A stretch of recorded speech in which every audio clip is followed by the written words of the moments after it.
शून्य सम्राट का जागरण। अनंत कक्ष की दीवारें लगातार टूट रही थीं।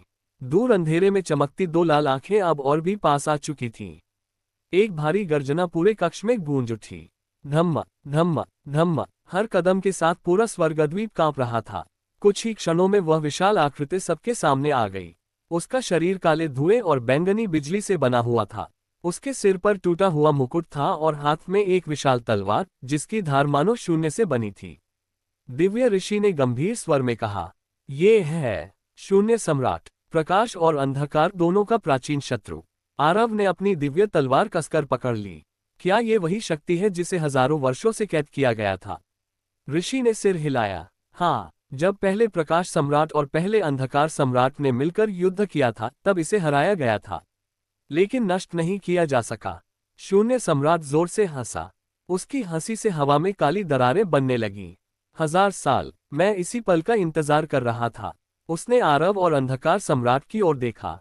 तुम दोनों ने मिलकर मेरी कैद तोड़ दी। अनन्या ने अपना सूर्य धनुष उठा लिया। हम तुम्हें फिर कैद कर देंगे। शून्य सम्राट मुस्कुराया। कोशिश कर लो। उसने केवल एक उंगली उठाई।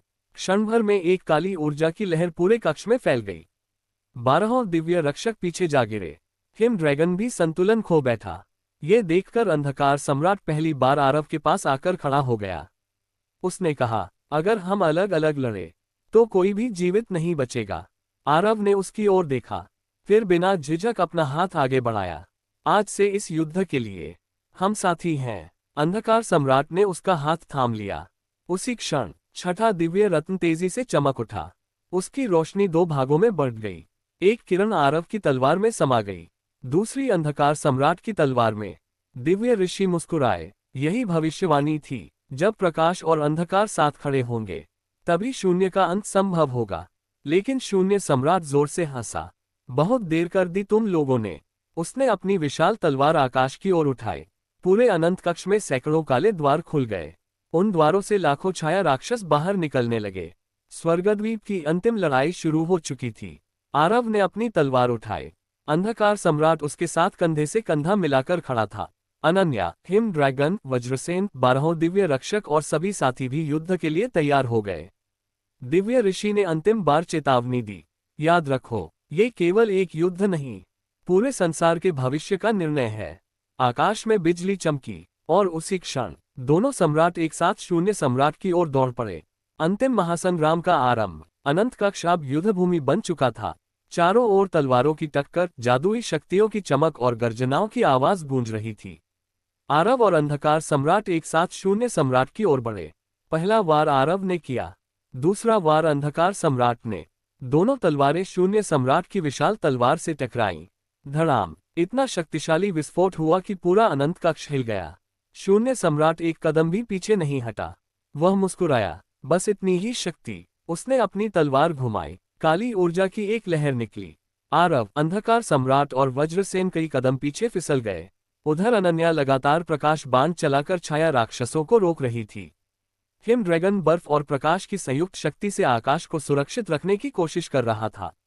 12 दिव्य रक्षक मिलकर एक विशाल सुरक्षा कवच बना रहे थे ताकि अनंत कक्ष पूरी तरह न टूटे।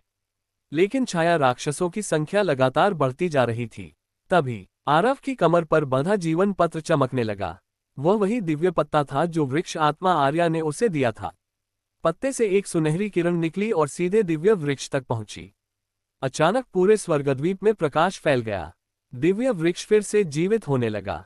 उसकी शाखाओं से हजारों प्रकाश पक्षी उड़कर आकाश में फैल गए। जहां जहां वे उड़ते वहां छाया राक्षस प्रकाश में बदलकर गायब हो जाते। अनन्या मुस्कुराई। आशा अभी भी जिंदा है। लेकिन शून्य सम्राट क्रोधित हो गया। उसने दोनों हाथ आकाश की ओर उठाए। काले बादलों से एक विशाल ऊर्जा गोला बनने लगा। वृद्ध रक्षक घबरा उठे। अगर यह हमला हुआ तो पूरा स्वर्गद्वीप नष्ट हो जाएगा। आरव ने अंधकार सम्राट की ओर देखा। दोनों बिना कुछ कहे एक दूसरे की बात समझ गए। उन्होंने अपनी तलवारें एक साथ उठाईं। प्रकाश और अंधकार की ऊर्जा आपस में मिल गई। दोनों तलवारों से एक नई शक्ति जन्मी, संतुलन शक्ति। उसकी चमक पहले कभी नहीं देखी गई थी। दिव्य ऋषि की आवाज गूंजी, यही वह शक्ति है जो 1000 वर्षों से खो गई थी। आरव ने गहरी सांस ली। अंधकार सम्राट ने सिर हिलाया। फिर दोनों ने एक साथ पुकारा, संतुलन प्रहार। सुनहरी और काली ऊर्जा मिलकर एक विशाल किरण में बदल गई। वह सीधे शून्य सम्राट के ऊर्जा गोले से टकराए। अगले ही पल इतना प्रचंड विस्फोट हुआ कि पूरा अनंत कक्ष सफेद प्रकाश से भर गया। कुछ भी दिखाई नहीं दे रहा था। जब प्रकाश धीरे धीरे कम हुआ तो सबकी सांसें थम गईं। शून्य सम्राट अब भी खड़ा था, लेकिन उसके सीने पर पहली बार एक गहरी दरार दिखाई दे रही थी। वह धीरे धीरे मुस्कुराया। अच्छा, अब ये युद्ध सचमुच रोचक होने लगा है। उसकी लाल आंखें पहले से भी अधिक चमकने लगीं। सबको एहसास हो गया, उन्होंने शून्य सम्राट को घायल तो कर दिया था, लेकिन उसकी असली शक्ति अभी सामने आनी बाकी थी। शून्य का वास्तविक रूप। सफेद प्रकाश धीरे धीरे समाप्त हुआ। शून्य सम्राट वहीं खड़ा था, लेकिन उसके सीने की दरार से अब काली नहीं, बल्कि सुनहरी और बैंगनी रोशनी एक साथ निकल रही थी। वृद्ध रक्षक का चेहरा गंभीर हो गया। सावधान, उसका वास्तविक रूप जाग रहा है। शून्य सम्राट जोर से हंसा। उसकी हंसी से पूरा अनंत कक्ष कांप उठा। तुमने मुझे घायल नहीं किया, तुमने मेरी असली शक्ति को जगा दिया है। अचानक उसका विशाल कवच टूटने लगा। धड़ धड़ धड़ काले कवच के टुकड़े चारों ओर बिखर गए। उनके भीतर से प्रकाश और अंधकार दोनों से बनी एक नई दिव्य आकृति प्रकट हुई। अब उसका शरीर पहले से भी विशाल था। उसकी पीठ पर 6 चमकते पंख थे, 3 काले और 3 सुनहरे। उसकी आंखें अब लाल नहीं, बल्कि चांदी जैसी चमक रही थीं। दिव्य ऋषि ने गहरी सांस ली। यही है शून्य सम्राट का वास्तविक स्वरूप। अचानक उसने अपना हाथ उठाया। क्षण भर में समय मानो रुक गया। हवा स्थिर हो गई। गिरती हुई बर्फ हवा में ही ठहर गई।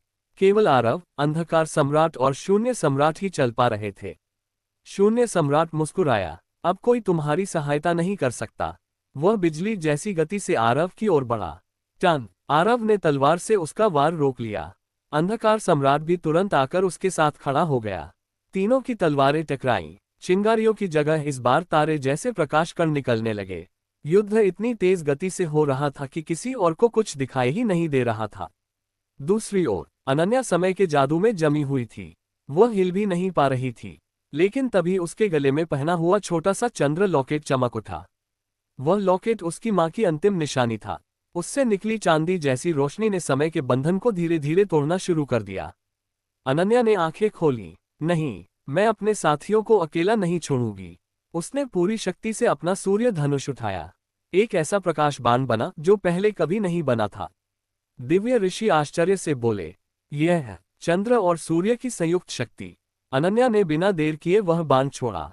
बाण सीधा आरव और अंधकार सम्राट के बीच से गुजरता हुआ शून्य सम्राट के सीने की दरार में जा लगा। धड़ाम! शून्य सम्राट पहली बार दर्द से गरजा। उसके 6 पंखों में से एक काला पंख टूटकर नीचे गिर गया। पूरा अनंत कक्ष फिर कांप उठा। आरव ने अवसर पहचान लिया। उसने अपनी तलवार कसकर पकड़ ली।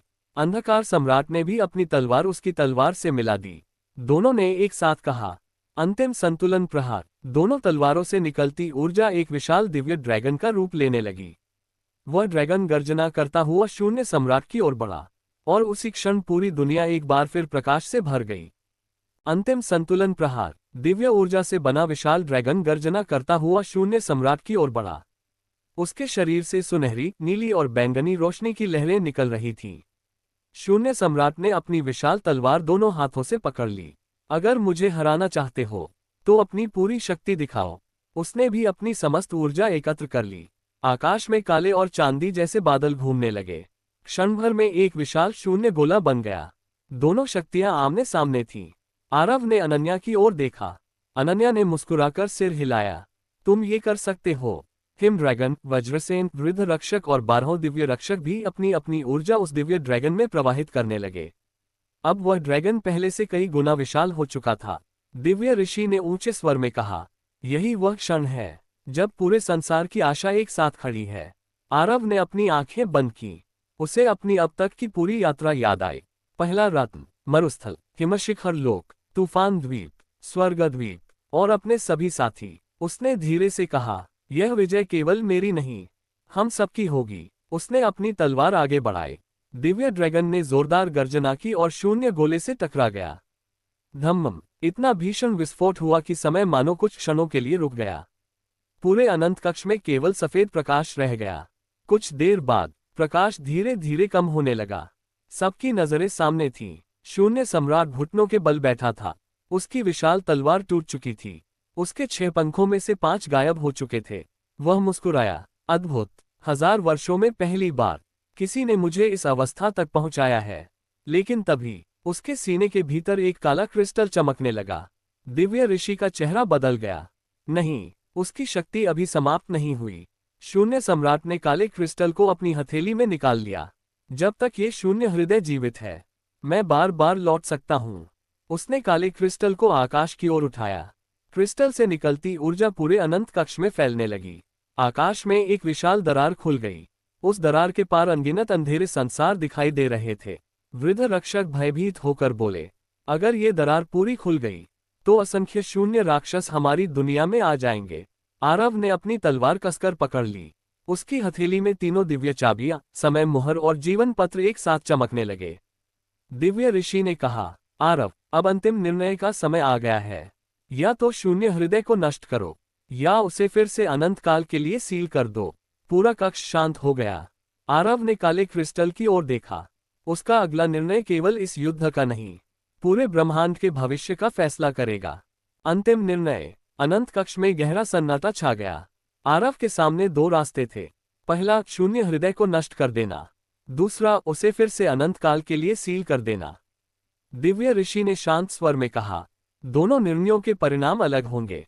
अगर शून्य हृदय नष्ट हुआ तो उसकी शक्ति पूरे ब्रह्मांड में फैल सकती है, और यदि उसे सील किया गया तो भविष्य में कोई उसे फिर जगाने की कोशिश कर सकता है।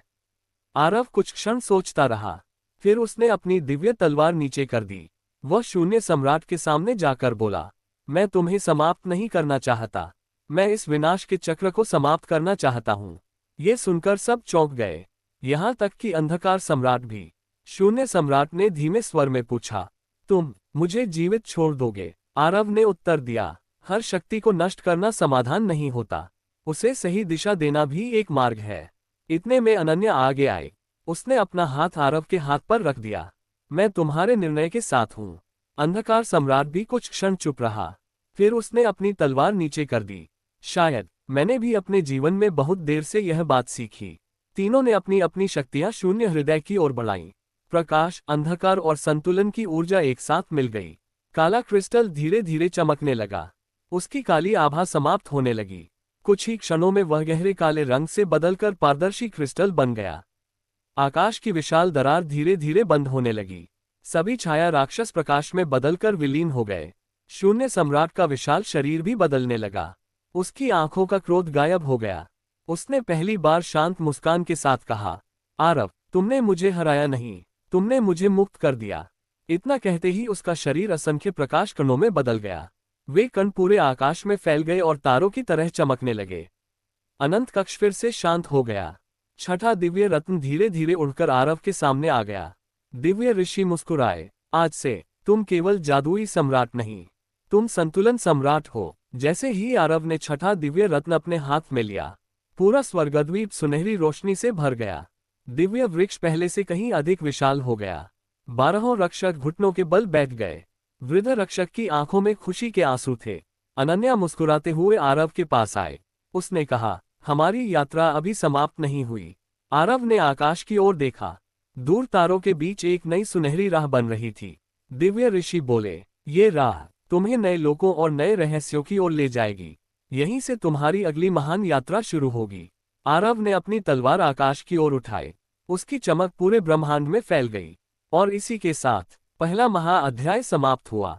अगला महाअध्याय, अनंत ब्रह्मांड की यात्रा में आरव और उसके साथियों का सामना नए लोकों, नए मित्रों और पहले से भी अधिक शक्तिशाली शत्रुओं से होगा।